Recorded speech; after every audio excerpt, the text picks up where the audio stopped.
Hey guys, Rico Rivera here with Silicon East Real Estate powered by Keller Williams. And today I have another one of my friends from the 1031 Exchange world. James Callejas is here with us. James, you want to introduce yourself to everyone, please? Yeah, hello everyone. James Callejas here from IPX1031 Exchange. Been doing this gig for, it'll be 22 years in July. So I've seen a lot of exchanges, got a lot of good information to share with you, and looking forward to this interview via Zoom. Thank you, Rico, for inviting me.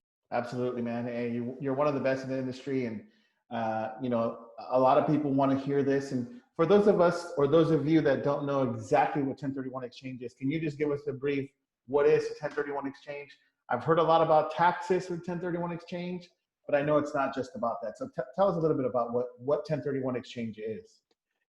Wow, that's a really difficult question to answer because if you look it up in like a dictionary or something like that, it has something that sounds very confusing. It mentions like kind, productive use in a business or this or that. To keep it really simple, in my opinion, first off, before I get to the definition, it's the best wealth building tool that is out there, hands down, not just for real estate, but just in general, because when you buy stock and you sell stock, you have to pay capital gains tax. You can't reinvest. The beauty in real estate for the 1031 exchange is that you can sell an investment property and instead of paying the taxes, reinvest in another piece of investment property or properties. And if you do it right and follow certain guidelines, you'll pay absolutely zero in capital gains tax. So the real simple definition of a 1031 exchange is when you sell and buy investment property and put yourself in a position to pay zero in capital gains tax. Wow, that is huge, huge, huge, huge, huge for people in general, but also huge for investors that are out there. So tell us what 1031 Exchange post COVID looks like. What has been affected by this whole pandemic? I get that question quite often. So let's go before COVID-19. We were killing it. I mean, commercial real estate, residential real estate was on fire. We were having the best numbers that we've seen since '05. And last year was a phenomenal year. And then out of nowhere, we got blindsided. I think everybody got blindsided. And I think this is a lot different than what we saw in 2008, 9, 10, and 11. That was a gradual, it was a very difficult time. This was more like 9/11. Out of nowhere, we got hit and we didn't know how to react. And certain product in terms of real estate got hit harder than others. So again, pre-COVID, on fire. COVID hit, we didn't know what was going to happen, but immediately we saw some results, and they're kind of surprising in a number of different ways. The one that isn't surprising is that commercial real estate was hit very, very, very hard. Anybody that's in retail, office, or hospitality, anybody that was in contract, I'd say 80% of our transactions, what they were selling those types of products, the buyers bowed out, gave up their deposit money. And some of these were huge transactions. We had a $160 million deal where 4 days prior to the close of escrow, the buyer gave up his $8 million deposit just not to Wow. close on the transaction. So, Wow. on the commercial side of the coin, we were hit really, really hard. And it's going to take a while for that to recover. Now, not all sectors of commercial real estate, because the multifamily product is still moving, the agricultural product is still moving, but obviously hospitality is not the same, retail is not the same, office is not the same. It will recover, it will take time, and it might be redefined as well. So COVID has really impacted the commercial real estate. Now, for residential real estate, we didn't know what to think. And it was, what's going to happen? I can't get inspections. I can't get appraisals. I can't go in the house. I can't show the house. I can't do open houses. We thought our numbers were going to just drop significantly. They really didn't drop that much. I'd say maybe 25 to 30% initially. And those numbers since COVID hit have increased each month. And our product, or our productivity rather, is almost at the level that it was prior to COVID-19 for residential property. And I think it's a very unique time for people to unload assets right now, residential property assets, because there wasn't that much inventory. So if you put your product on the market right now, you are still seeing multiple offers, over asking, properties going quickly, people taking advantage of properties being able to be unloaded at a top market value, preserving all their equity through the 1031 exchange, and reinvesting in something that might be at a discount if they go into different properties in different areas or different product type. So our numbers have not changed that much for the residential property. And I'm getting more and more inquiries from people. What should I do? How is it looking? It's looking pretty good for residential investment property. And I think it's a very good opportunity to unload the asset. Or if you have somebody that is on the fence, to perhaps reconsider listing that property right now, selling it, and then going into the asset that they really want. Because when you look at a 1031 exchange, you don't do a 1031 exchange not to pay the tax. That's not the reason. We do a 1031 exchange to get a better piece of investment property. So if you were considering selling your property, because I don't know, maybe you're tired of the tenants, the trash, the toilets, the termites, maybe the cash flow, maybe you don't like California anymore, right? We have the rent control. We have different things in California that aren't as attractive, but you love the appreciation. Well, now, wouldn't it be cool if you could unload that asset, preserve all that equity because of the 1031 exchange, and then go reinvest in something else that makes all the sense in the world for you? So I think if somebody is on the fence right now, you really need to consider unloading that asset, because you are still getting multiple offers, still going for a top dollar price. This is a great time for residential investment property to be sold and reinvested into something better out there. If this is our numbers have really not dropped in that respect. So from that front, we're very happy that the market has not died at all. Let me piggyback on that real quick. Just today, I saw some stats from Ryan Lundquist, and he's one of the appraisals around here in the Sacramento area.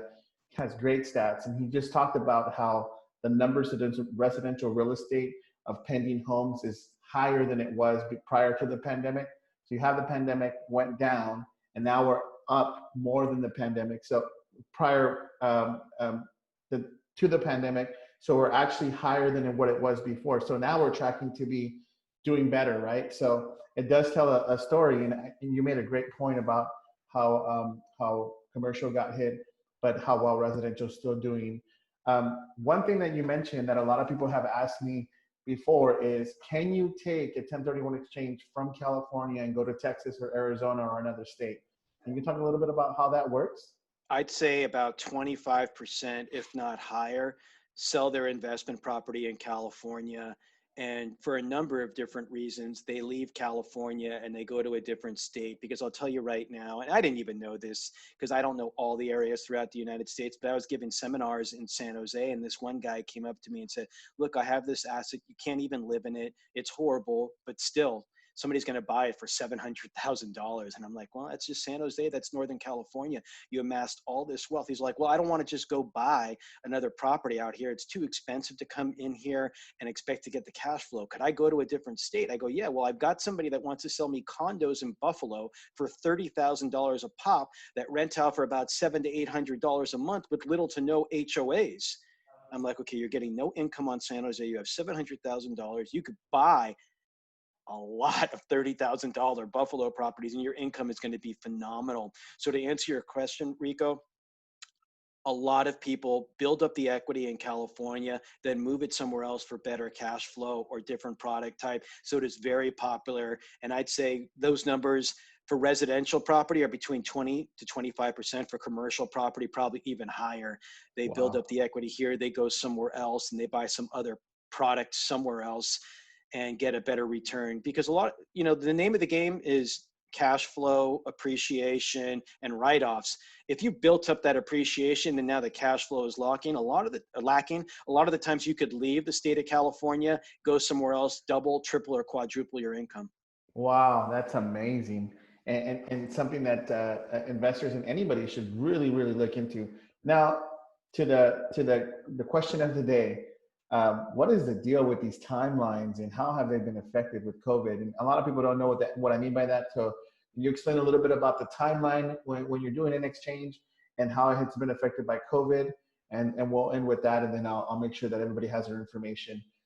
So if they have any more questions, they can call you directly. Sure, I think those are great questions. So let's go over the entire time frame of a 1031 exchange. Number one, never sell your property without an exit strategy in place. So I think prior to listing the property, you need to find out what you don't like about that property and what you want to get from the next property so you can start searching, seeing what inventory is available, because what I'm about to mention right now is going to show you how strict they are with their timeframes in a 1031 exchange. So for whatever reason we get the property listed, maybe it's tired of being a landlord, better cash flow, leave California. There's so many different reasons. We list it, it goes into contract, we open up escrow, then we open up the 1031 exchange account. This must be done prior to the close of escrow. If you try to open it up after the close of escrow, they are a taxpayer. It does not work. So the 1031 exchange paperwork must be in place and signed prior to the close. Once the close of escrow occurs, the money goes into the 1031 exchange account, and then the clock starts ticking. You only have 45 calendar days to identify what you are going to acquire in a 1031 exchange. And there's certain rules on how many properties you can identify and the value of the properties. And depending upon what strategy you want to use, I'll let you know what rule works best for you. From day 45, you have an additional 135 days to close on the property that you've identified. I'm usually not worried about the 180-day time frame. Unless it's new construction, it's usually easy to close within that time frame. But finding a property within 45 days, you don't have to be in contract, but I'd highly recommend that you are in contract, because if you identify something and can't get it after day 45, you are now what we call a taxpayer. Now, what I think was really difficult about COVID-19 was that when the pandemic hit, we couldn't get into properties. We couldn't do certain inspections. We couldn't get appraisals. Lenders for, in particular, commercial property just weren't lending. So it was very difficult. So what we normally get with a disaster is disaster relief in terms of the timeframes. And we did receive disaster relief from the IRS.